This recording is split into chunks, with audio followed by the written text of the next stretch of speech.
మన దేశంలో టీకుండే క్రేజే వేరు. భారతీయులు ఏటా 83,70,000 టన్నుల టీని తాగుతారట. అందులో గ్రీన్ టీ వాటా 10 నుంచి 12% అని అంచనా.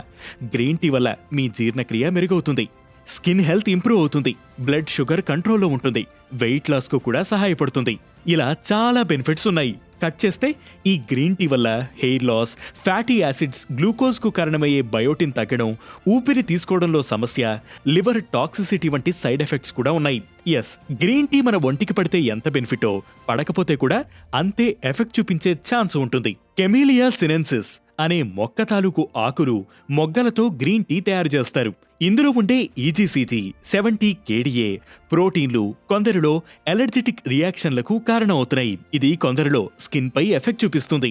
అంటే చర్మంపై దద్దుర్లు, దురద, వాపు వంటివి కనిపిస్తాయి. మరికొందరిలో రెస్పిరేటరీ ఇష్యూస్ అంటే ఊపిరి తీసుకోవడంలో ఇబ్బంది పడడం, ముక్కు దిబ్బడ వంటి సమస్యలకు కారణమవుతుంది. ఇంకొందరికి వికారం, డయేరియా వంటి డైజెస్టివ్ ప్రాబ్లమ్స్ వస్తాయి. మరికొందరిలో అనాఫిలాక్సిస్ అనే మెడికల్ ఎమర్జెన్సీకి కూడా కారణమయ్యే ఛాన్స్ ఉంది. అనాఫిలాక్సిస్ అనేది ఓ డేంజరస్ అలర్జిటిక్ రియాక్షన్. ఇది వచ్చినప్పుడు మీ ఇమ్యూన్ సిస్టమ్ పెద్ద ఎత్తున కెమికల్స్ రిలీజ్ చేస్తుంది. దీనివల్ల మీ శ్వాస నాళాలు కుచించుకుపోవడంతో పాటు బ్లడ్ షుగర్ పెరిగిపోతుంది. ఇది తీవ్రంగా అయితే ప్రాణానికే ముప్పు ఏర్పడే ఛాన్స్ ఉంది.